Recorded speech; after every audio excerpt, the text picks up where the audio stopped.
Good morning.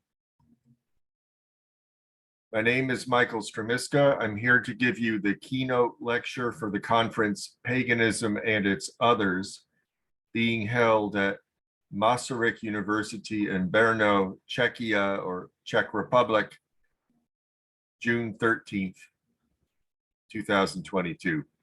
As you can see, we are not actually at the conference. I'm recording this after the conference because unfortunately my keynote lecture could not be recorded properly due to technical problems. So I'm giving you a different version recorded at home. But I will proceed as if I were at the conference to try to preserve the spirit of this wonderful gathering that we had in Brno. Let me start by sharing the screen.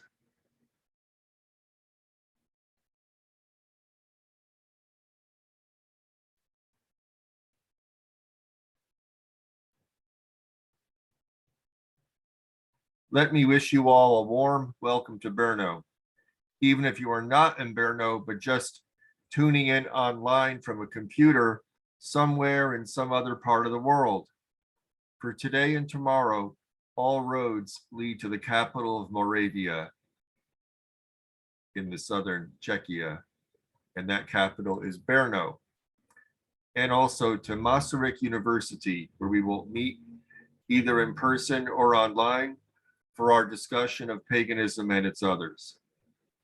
I first proposed this theme for the conference because I felt that in the study of modern or contemporary paganism, it has been the general practice among most scholars to present studies of particular pagan movements in particular countries that tend to be somewhat inward looking, focusing on the internal dynamics of this or that pagan group, detailing its particular features, such as its beliefs, rituals, and organizational structure, often telling the life story of its founders and leaders, without paying nearly as much attention to the ways in which modern paganism relates to and is affected by other religious communities.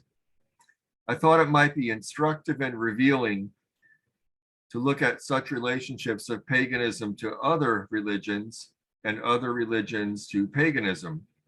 However, after pondering this further, it became clear that there were in fact many different others to consider, not merely other religious communities and traditions, but different groups in society that pagans have some kind of relationship to, whether positive or negative, sympathetic or antagonistic, uniting in common purpose, or drawing dividing lines based on seemingly unbridgeable differences. There are also divisions between different types of paganism. This is the discussion that I hope to initiate today with this keynote lecture. As some of you know, I had a long association with Jonas Trinkiūnas, the longtime leader of the Lithuanian pagan movement Romuva, who passed away in 2014. I first met him in February 1996 when I was a graduate student in religious studies in the United States and decided to make a visit to Lithuania, both because it was one of my ancestral countries and because I had just learned of Romuva as a modern pagan movement and wanted to find out more. Jonas greeted me kindly and gave me what was an informal tutorial in old Lithuanian folk traditions and pagan beliefs.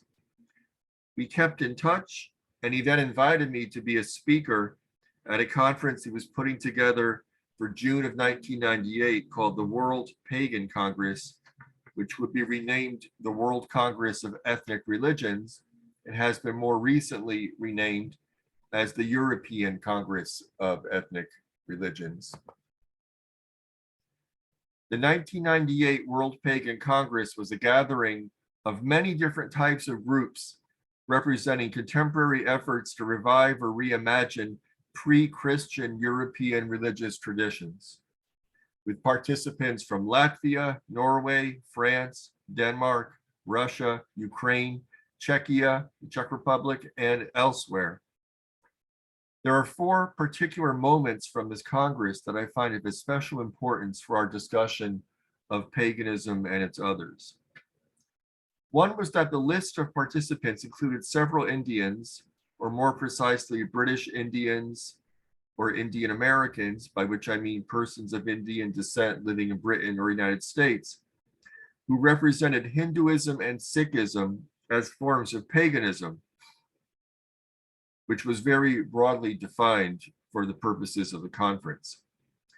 These participants were most passionate, not about the religions that they represented, but about another religion that they were dedicated to denouncing and demonizing, Islam. The two gentlemen had bitter personal reasons for their hatred of Islam, as both had lived in India when it underwent the brutal process of partition in 1947, in which British Imperial India was divided into Muslim majority Pakistan and Hindu majority India. As Hindu Indians fled Pakistan to take refuge in India, and Muslim Indians fled India to take refuge in Pakistan, there was horrific violence in both directions, perpetrated by people of both religious identities against the other. For the two conference participants who had endured these horrific events and lost family members to anti-Hindu violence, paganism seemed to mainly represent an opportunity to express opposition to Islam as a religion that they associated with nothing but cruelty and hatred and evil. This was an interesting variation on a more widespread theme of the conference, which was to criticize and denounce Christianity for its long history of suppressing pagan religions in Europe and elsewhere. The second moment I want to conjure up for you from this 1998 conference was a dance performance, followed by a brief, tearful statement from a man who was a member of the Lithuanian Roma, often called Gypsy, community. He danced in a graceful manner for a couple of minutes to represent Roma cultural traditions, and then spoke about the suffering of the Roma of Europe in the time of the Holocaust. For him, paganism seemed to represent an opportunity to seek sympathy for the Roma, something that is in very short supply across Europe. I would note in passing that here in Brno, there is an excellent museum of Roma culture, and I encourage participants staying in Brno to visit it. The Roma man's appearance at the conference in Vilnius was very brief, and neither he nor other Roma were included in any further activities at this Congress or any of the subsequent ones that I attended. It would seem that for a brief moment, the Roma were considered worthy of inclusion in the pagan world, and then the moment passed and the inclusion stopped. The third moment I want to share with you was the discussion that led to the renaming of the World Pagan Congress as the World Congress of Ethnic Religions. The dominant concern was that the World Pagan would be a disadvantage to the organization, since it had a negative meaning in many languages, signifying such things as unreligious, anti-religious, perverted, etc. The decision to replace pagan with ethnic, so that the World Pagan Congress became the World Congress of Ethnic Religions, was motivated by the diametrically opposite sense that ethnic had a very positive meaning related to ethnos as nation or tribe, with ethnic religion denoting the indigenous or at least pre-Christian religious traditions of a particular people or nation, which most in attendance felt was an accurate portrayal of their understandings and intentions.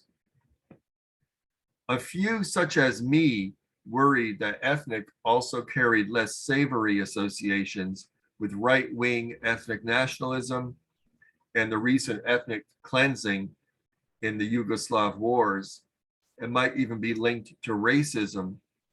But these concerns were felt by most to be minor issues. However, since the time of the Congress, the label pagan continues to be used by many scholars and members of the type of religion in question. And so in my discussion today, I will continue to use this term as a general label while acknowledging that for some, other terms such as ethnic, indigenous, or native faith might be preferred. This dichotomy of ethnic pagan religions versus universal world religions was not, however, consistently followed. Among participants in the Congress, Buddhism, surely a very important faith, was regarded very favorably as a religious relative of Hinduism. It seemed that what was at issue was the oppression of pagan or ethnic religions by particular universal religions, namely Islam and Christianity. This suggests that the most salient opposition was not between the universal and the pagan or ethnic religions, but between religions viewed as oppressors and others regarded as oppressed, with Christianity and Islam in the first category of oppressor religions, and European ethnic or pagan religions, Hinduism, and native religions of other regions of the world in the second category of the oppressed. We can therefore speak of the oppressive other as an important category for paganism and its sense of self-definition and identity.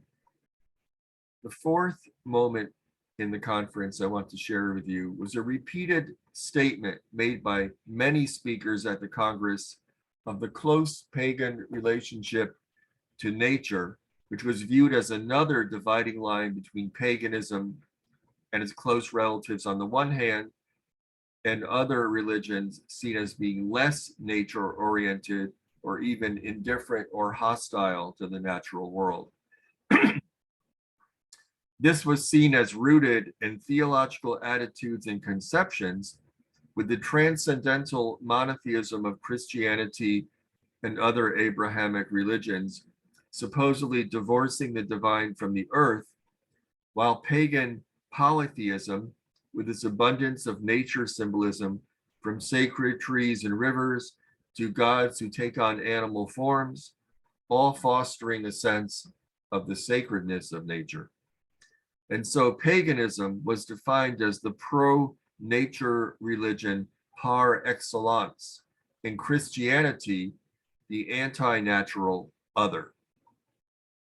In each of these moments from the 1998 World Pagan Congress or World Congress of Ethnic Religions, we see different experiments in the meaning of paganism being attempted, all of which involve the relationship to certain others.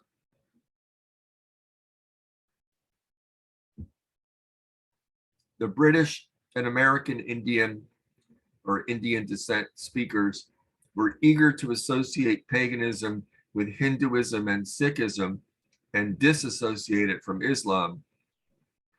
In a similar vein, many speakers drew a line between paganism and Christianity, with Christianity viewed as the major opposing force to pagan religion across European history, that is to say, the quintessential negative other. The dance and speech of the Roma man involved an experiment in including this often disadvantaged and disrespected minority as a part of the pagan world, an experiment that was not embraced by the majority of the Congress and was never repeated. Relabeling paganism as ethnic religion was an attempt to define the primary purpose of this type of religion to be upholding ethnic identity through a revival of religious beliefs and practices associated with that identity in pre-Christian times. This was a conscious positioning of paganism away from the universalism of world religions like Christianity and Islam, toward identification with more explicitly ethno-national religions like Judaism, Hinduism, and Shinto, which may have universal ideas but tend toward more restrictive views of their membership or scope or location.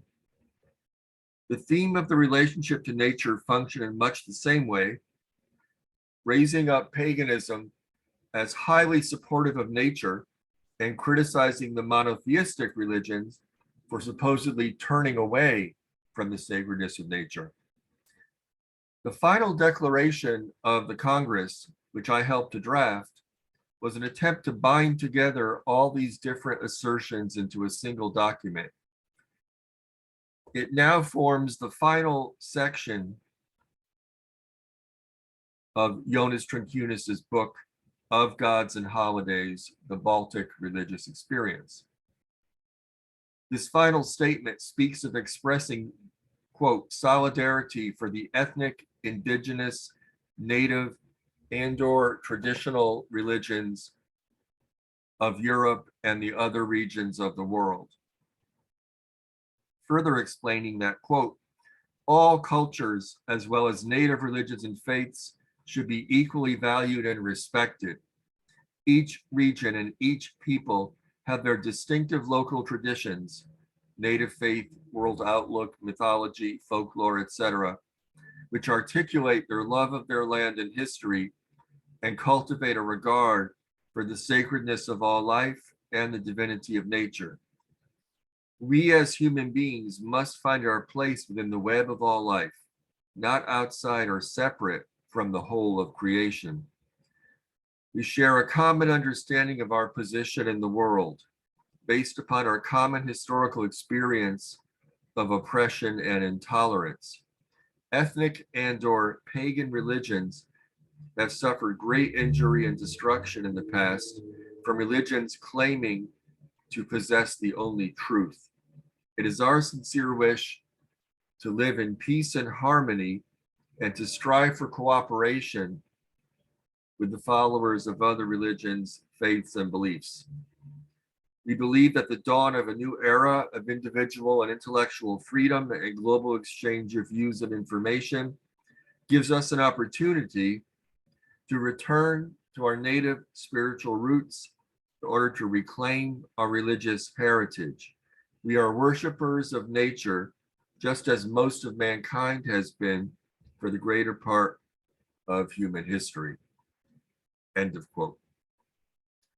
In this document, we can see this form of religion being positioned as ancient, ancestral, ethnically based, nature-centered, polytheistic, indigenous, and regional or local, as opposed to universal monotheistic religions that claim to transcend particular ethnic identities, geographical locations, and nature. Looking back at this 1998 declaration, I am impressed by how much of this still holds up as an expression of how pagans see themselves, define their religion, and conceive of the purpose of their religion. There are, however, a number of debatable points in the self-definition, which have become more obvious over time. The first point I would call your attention to is a certain tension between the global aspiration of the meeting, as borne out in the name World Congress, and the predominantly European identity of the vast majority of participants and organizations represented in the Congress. There was an attempt being made to reach beyond the European orbit and to connect to native and indigenous peoples and traditions outside of Europe, but this was contradicted by the almost total absence of any people of non-European identity in the Congress. Terminology contributed to the problem. Neither pagan nor ethnic was a welcoming term to indigenous or native peoples beyond Europe, and Congress participants also felt that the terms indigenous or native should not be used as they were mainly applied to peoples outside Europe, indeed to peoples and places that had often suffered from European colonization and domination, and who would therefore not likely be happy to see their identities collapsed together with that of Europeans claiming to represent native or indigenous Europe. This Eurocentric focus continued in subsequent meetings of the Congress, as I can testify from meetings I attended in Athens in 2004 and Antwerp in 2005, and the name of the organization was eventually changed from World Congress of Ethnic Religions to European Congress of Ethnic Religions. This could be taken to mean that the original mission of the organization failed, but I would interpret it differently, as the Congress becoming more honest and more realistic about its actual scope and membership. In a similar sense, most practitioners and scholars of paganism today have come to accept that paganism has a primarily European definition and basis. Even when the actual location of a pagan religious group may be in another part of the world, from Australia to the United States to Latin America to South America, the religion is usually centered on folkloric and mythological traditions originating in Europe, even if other ingredients from other sources have been added to the recipe. Furthermore, even though there is a growing number of people of non-European descent involved in pagan groups, the vast majority of pagans continue to be white people of European ancestry. To put it more plainly, paganism remains a very white religion and seems likely to remain so for some time to come. This is not to say that pagans have lost interest in native or indigenous peoples or religions outside of Europe, but that a general unofficial consensus has taken hold that the different historical situations and contemporary realities of native peoples outside of Europe require that we not use one name for the religions of all these different peoples, even if these religions have common characteristics such as nature-centeredness, polytheism, and past oppression by Christians or others. In 1999, I traveled to Houston, Texas in the USA to participate in a conference of Native American and African American and other studies.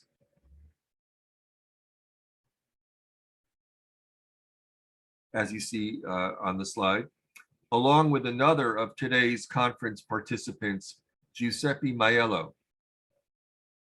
And at this conference, Giuseppe and I presented papers on paganism as a native European form of religion.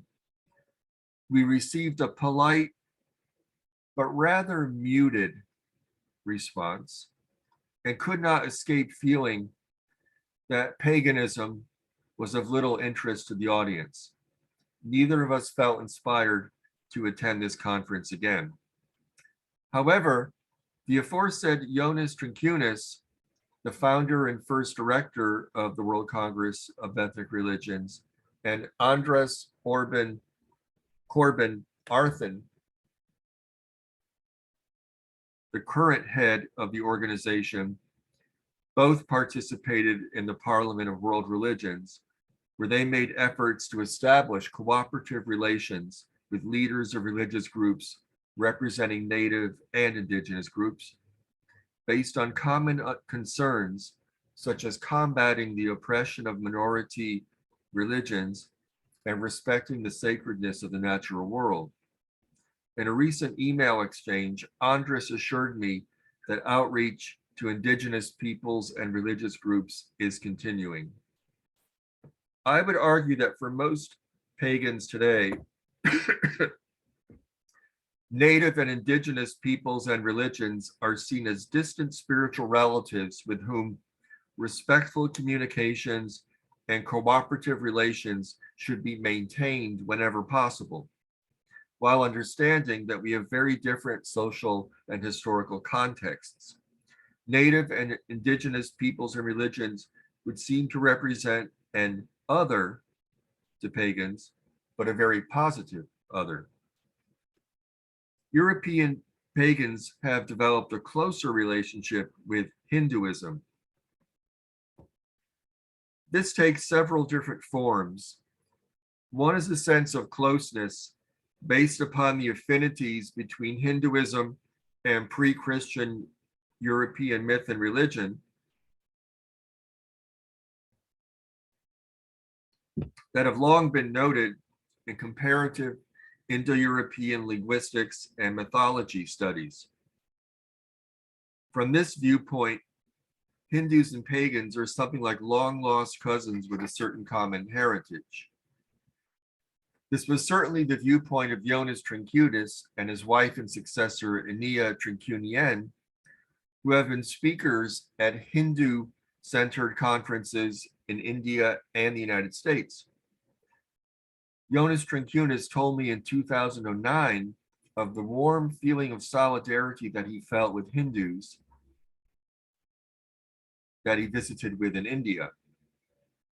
A second form of Hindu-pagan affinity is based on a common hostility toward Islam, shared by right-wing Hindu nationalists in India who see Muslims as an unwelcome minority, and some European pagans who partake of the anti-Muslim and anti-immigrant sentiments that have been a powerful factor in right-wing European politics over the last 30 years. A third type of affinity derives from the parallel experiences of pagan groups and Hindu-derived religious movements as minority religions in Europe. In these different ways, and for these different reasons, Hinduism is therefore a largely positive other for pagans. I would, however, strike a note of caution on this topic. The current situation in India, where the Hindu nationalist government of Prime Minister Narendra Modi has been enacting policies that discriminate against Muslims as well as Christians, based on an ethno-nationalist reading of India as a Hindu nation, shows the danger of an intolerant nationalistic paganism or ethnic religion that does not accept the multicultural, multi-religious world of our times. There is always a temptation for those who suffer persecution to seek revenge on those they associate with past traumas and abuses. The persecuted other may become the persecutor of a new other. In the effort to define paganism as ethnic religion, we encounter a number of difficult issues that have never been completely resolved. While it is not hard to describe the myths and folkloric traditions that provide the basis of most pagan religions as ethnic, in the sense that they derive from a particular people of a particular region, historians and other scholars have increasingly found that the exact boundaries of the ethnic past are much more porous than previously thought. That is to say, the 19th century notion of distinct and separate ethnic nations of the past, which the modern proponents of ethnic-oriented pagan religions tend to rely upon, are proving increasingly dubious. There is also the problem that ethnic often seems to signify white European of a particular European region, and to therefore take on a more or less racial meaning, raising the question over what proponents of ethnic religions are trying to preserve. Is it ethnic, cultural, and religious traditions, or a sense of white identity that is hostile to non-white others, such as Roma or Muslims or Middle Eastern or African immigrants? I would, however, note that in countries that were once captive republics of the Soviet Union, and before that colonized territories of the Tsarist Russian Empire, where the non-Russian populations of these lands experienced a brutal attempt to suppress their native culture and religion, the idea of preserving ethnic identity takes on a different tone and weight, because here, ethnic culture and identity, including the kinds of folkloric religious traditions we characterize as the basis of paganism, really were under a serious threat of suppression and erasure. This complexity needs to be taken into account when we examine the question of ethnic-centered paganism or ethnic religion. When we consider how pagan religions relate to the larger societies in which they are situated, we confront an interesting paradox. There is no country, no nation in Europe, and indeed few in the world, in which modern pagans represent more than a small fraction of the population.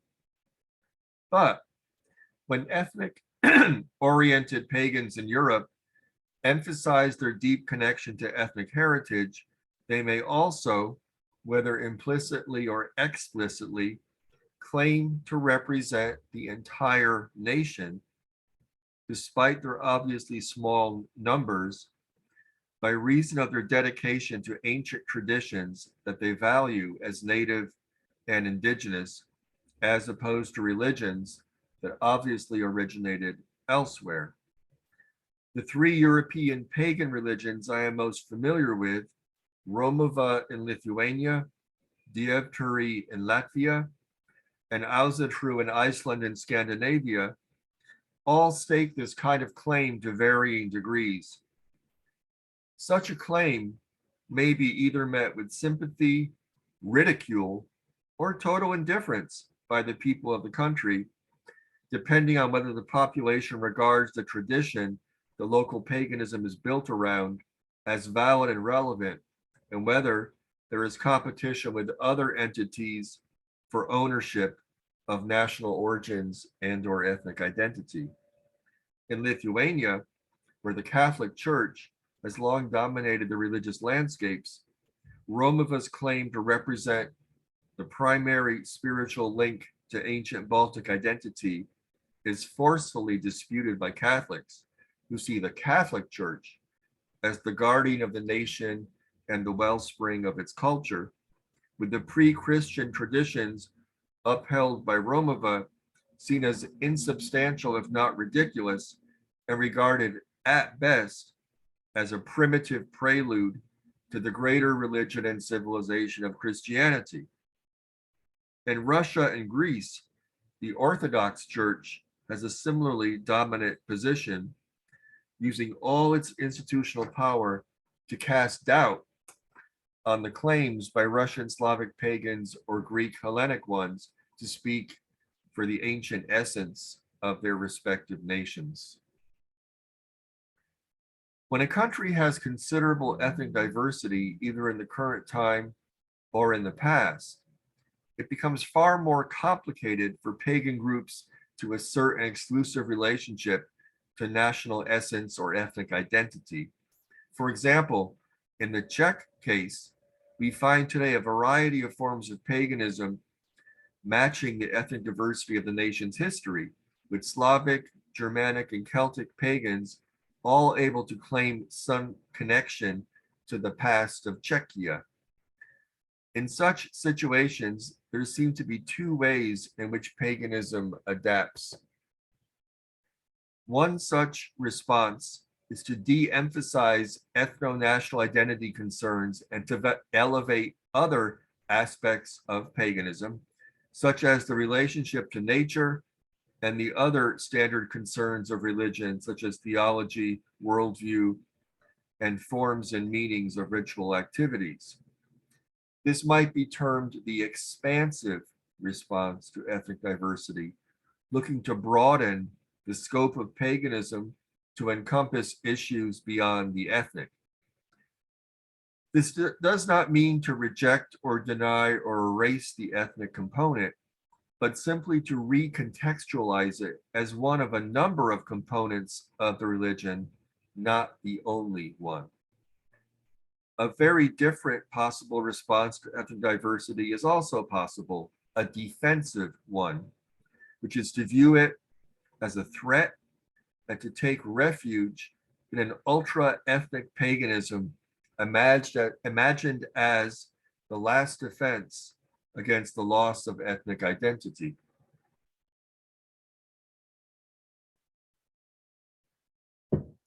In such a version of pagan religion, there is intensive focus on maintaining loyalty to the ancestors as symbols of a supposedly homogeneous ethnic past, and an interpretation of pagan religion as a diversity-free zone where the people of shared ethnic heritage can happily celebrate their dream of ethnic purity. The focus on ancestors is often a veiled endorsement of racism, looking back to an all-white past and hoping for an all-white future. Both the defensive and expansive perspectives on ethnicity can be seen in Ausatru, also known as heathenry, a form of paganism based on Norse Germanic traditions that is now found in many countries. For convenience, I will refer to believers in this movement as Norse Pagans. In the USA, there is a long-standing division between two different groups of Norse Pagans. The so-called Universalist Norse Pagans oppose racism and want to open their religion to people of all ethnic and racial backgrounds, while the so-called folkish Norse Pagans are dedicated to a very particular conception of the Northern European past that is wonderfully white and blissfully free of ethnic or racial others, a racist image of the past that they present as their spiritual vision of the future. The main heathen organization representing this view is the Ausatru Folk Assembly, founded in 1969 as the Viking Brotherhood. The AFA was led for many years by the charismatic Stephen McNallen and is now led by a successor, Matt Flavel. A declaration of purpose published on the AFA's website in 2015 has been widely condemned as a proclamation of racism. To quote a few passages, Ausatru is an ancestral religion, one passed down to us from our forebears and thus tailored to our unique makeup. Modern Ausatru is a reconstructed version of our ancestral practice, adapted to the context of our lives today, but our practice is filled with the spirits of our gods and our ancestors. If the ethnic European folk cease to exist, Ausatru would likewise no longer exist. Let us be clear.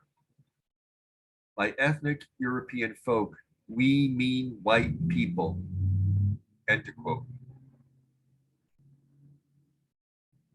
This statement is in essence an ethnic pagan version of the right-wing replacement theory that sees white people under threat from the proliferation and immigration of non-white others. Other sections of the document echo the ideation of other racist and white supremacist groups, as well as the anti-immigrant, anti-diversity rhetoric of right-wing politicians, from Marine Le Pen to Viktor Orban to Donald Trump and others. The AFA declaration demonstrates how the concept of ethnic heritage can be manipulated into rhetorical camouflage for racism, and how paganism can be instrumentalized to provide religious justification for white supremacy.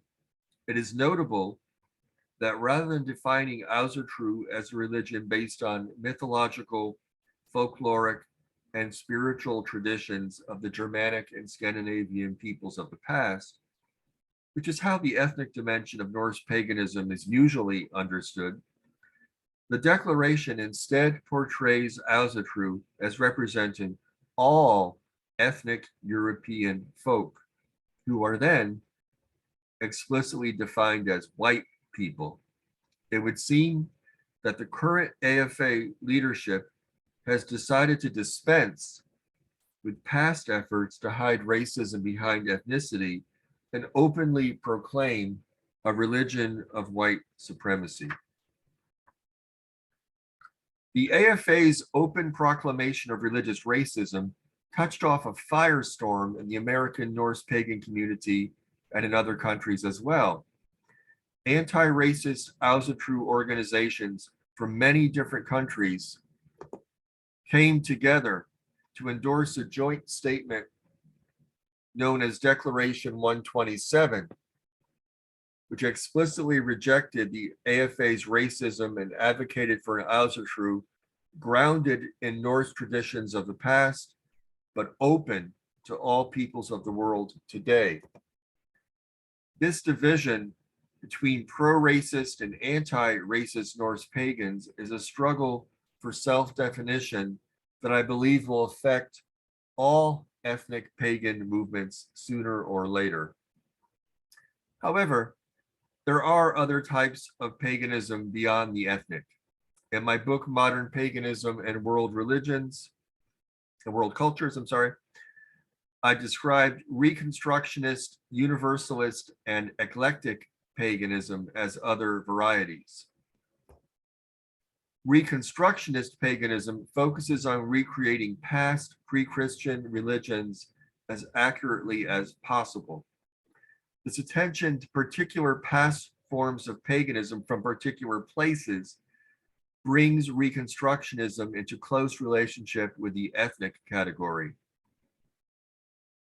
By contrast, the Universalist form of paganism seeks to articulate a common spirituality of nature worship understood as a worldwide human heritage with regional variations.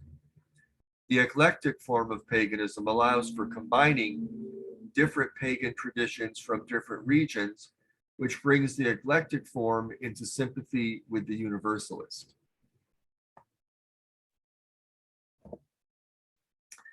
We can therefore imagine something of a dividing line between ethnic and Reconstructionist forms that focus on preserving particular past traditions and identities, and Universalist and eclectic forms that seek common ground between different traditions from different locations.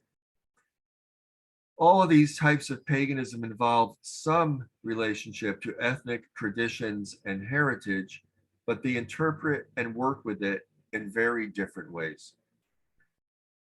Looking at the worldwide distribution of paganism today, Norse Germanic paganism, or Ásatrú, is probably the most popular and widespread form of ethno-reconstructionism, and Wicca is probably the most widespread example of the universal eclectic type. With its belief structure emphasizing equality and partnership between male and female deities that allows gods and goddesses from any tradition to be inserted into the equation in an almost fill-in-the-blank manner, Wicca is tailor-made for adaptation to different contexts, much like global restaurant franchises like McDonald's or KFC. However, either category of paganism can easily move toward the other, depending on local conditions, social attitudes, and leadership. For example, the global spread of Ásatrú will inevitably cause Norse Germanic traditions to be adapted and reinterpreted in a more universalistic and eclectic way. By the same token, Wicca often takes on particular ethnic folkloric colorings, so that we have Norse Wicca, Celtic Wicca, Slavic Wicca, etc.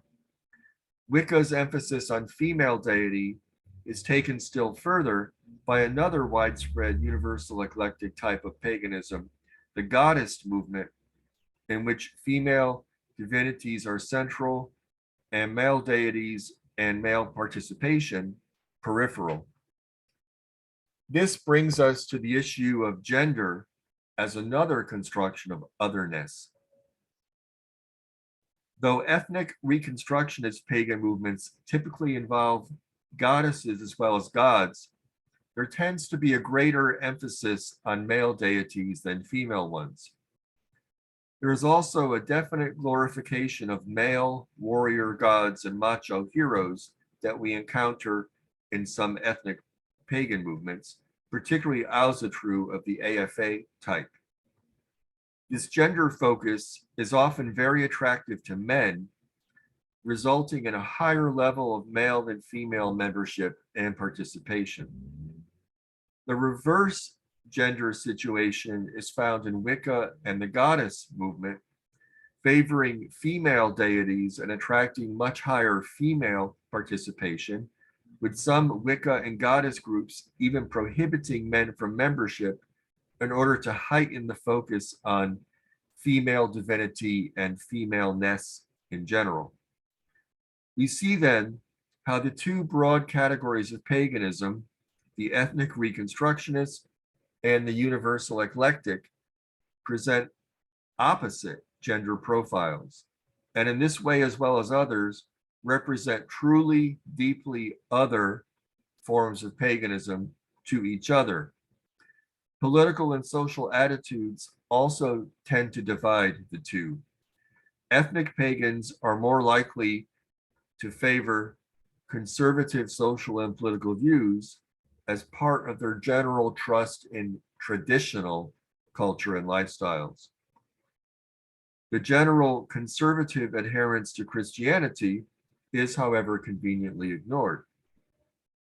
Among Wiccans and other Universalists, more liberal social and political views are more common.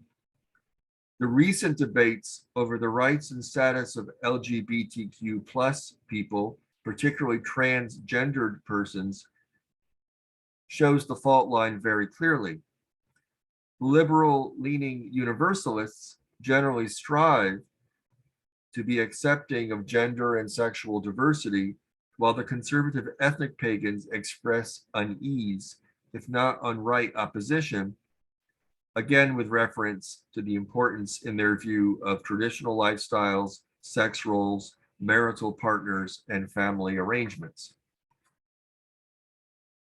In these matters, we see that pagan social attitudes and cultural values reflect the same kinds of division that we find in society in general. If it was once hoped, not the least by pagans themselves, that paganism was a radical religious other that could make a break with prevailing social trends and help guide humanity towards a better future, reaching in the past to revive ancient spirituality and inspiration, our current reality calls this into question because pagans proved to be not so different from the rest of the population. As someone who is a nature-centered pagan in terms of spirituality and a liberal progressive in terms of politics, I still hold the hope that paganism can be a force for good in our world, and that the temptations toward insularity and racism can be overcome.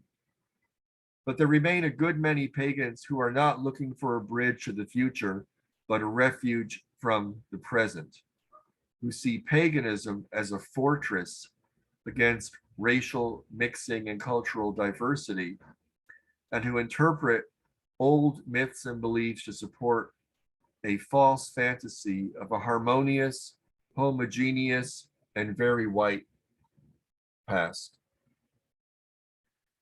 I would argue that the past is the ultimate other that pagans have to reckon with. While an interest in the past might seem to be inherently backward-looking and regressive, the past can also be a source of inspiration for addressing the problems of the present and the future. Inevitably, whatever picture of the past is arrived at can only be approximate and provisional. It will inevitably reflect the inclinations and priorities of whoever is painting and framing the portrait of the past. If modern day pagans believe that the most important thing that we can take from the past is a greater respect for the sacredness of nature, this is likely informed by a concern for the modern day environmental situation and a desire to create a future world in which societies have a less destructive and more harmonious relationship to the environment. Myths, symbols, and ritual practices drawn from the past can all be mobilized to serve that purpose. Alternately, if modern pagans believe that the most important thing about the past is a supposedly more secure, more insular ethnic, national, and/or racial identity, they are likely motivated by unease with shifting demographic patterns and rising cultural, racial, and gender diversity, which they wish to see curtailed or reversed in the future. Myths, symbols, and ritual practices drawn from the past can all be mobilized to this purpose as well. That is to say, there is no escape from politics. Each version of paganism is attempting to build the edifice of the future with bricks from the past. For those who would like to see a more progressive, inclusive, and environmentally healthy paganism, there is a pressing need to develop a stronger philosophical and theological rationale to answer the question, why is an open and inclusive version of paganism better than a narrowly racist or nationalist one? This will be the hard work of reaching backwards and forwards in time to find durable, defensible connections between contemporary concerns and the rich symbolic resources of the pagan traditions of the past. So this is my keynote lecture for you. I hope it's been meaningful to you, and I will stop here. Please enjoy the rest of the conference, the many interesting papers and viewpoints that we offer to you. Goodbye.